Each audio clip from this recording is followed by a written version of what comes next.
সারা জীবন রাজনীতি মানুষের জন্য করছে। চলে যাওয়ার সময়টা ছিল রহস্যে মোড়া, আর ফিরেও আসছেন কিনা সে প্রশ্ন এখন ধোঁয়াশায়। সাবেক রাষ্ট্রপতি মোহাম্মদ আব্দুল হামিদের হঠাৎ দেশত্যাগ এবং তার পরবর্তী নীরবতা ঘিরে রাজনৈতিক অঙ্গনে চলছে নানা জল্পনা কল্পনা। এত বিতর্কের মাঝেও কি দেশে ফিরছেন আব্দুল হামিদ? ৮২ বছর বয়সী এই প্রবীণ রাজনীতিকের হঠাৎ বিদেশ যাত্রা এমন এক সময় ঘটেছে যখন তার নামে কিশোরগঞ্জে করা মামলার বিষয়টি নতুন করে আলোচনায় আসে। ছাত্র আন্দোলনের সময় ঘটে যাওয়া সহিংসতার ঘটনায় দায়ের হওয়া ওই মামলার বিষয়ে সরকার পক্ষ প্রথমে নীরব থাকলেও পরে কয়েকজন পুলিশ কর্মকর্তার বিরুদ্ধে ব্যবস্থা নেওয়া হয়। এরপরই আব্দুল হামিদের বিদেশ যাত্রা ঘিরে নানা গুঞ্জন দানা বাঁধে। আব্দুল হামিদ গুরুতর অসুস্থ এবং চিকিৎসার প্রয়োজনে থাইল্যান্ডে আছেন বলে দাবি করেছেন তার ছোট ছেলে রিয়াদ আহমেদ তুষার। তবে তার এই ব্যাখ্যা অনেকের মনোযোগ সরাতে পারেনি, বরং রহস্য আরও গভীর হয়েছে।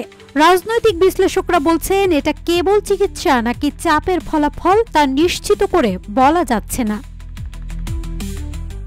সাবেক রাষ্ট্রপতি হিসেবে আব্দুল হামিদ বরাবরই সৎ ও নিরপেক্ষ ভাবমূর্তি ধরে রেখেছেন। তবে এখন প্রশ্ন উঠছে, তিনি যদি সত্যিই শুধুমাত্র চিকিৎসার জন্য যান, তাহলে পরিবার বা সংশ্লিষ্টরা তার ফেরার সম্ভাব্য সময় জানাতে পারছেন না কেন?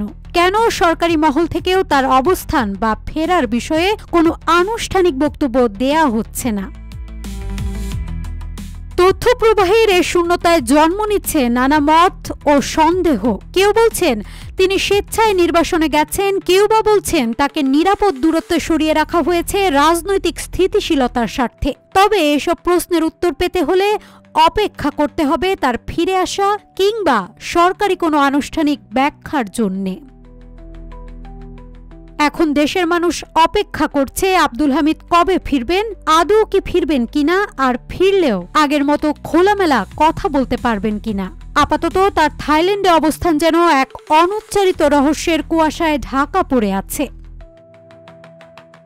এদিকে সামাজিক যোগাযোগ মাধ্যমে কিছু ব্যক্তি ডক্টর আসিফ নজরুলকে সাবেক রাষ্ট্রপতির বিদেশ যাত্রার অনুমোদনের সঙ্গে জড়িত বলে অভিযোগ করেছেন। তবে তিনি এসব অভিযোগকে জঘন্য মিথ্যাচার বলে অভিহিত করছেন। আসিফ নজরুল বলেন, তার মন্ত্রণালয়ের অধীনে আছেন নিম্ন আদালতের বিচারকরা। বিমানবন্দর পাহারা বা কারো চলাচলে বাধা দেয়া আদালতের বিচারকদের দায়িত্ব নয়।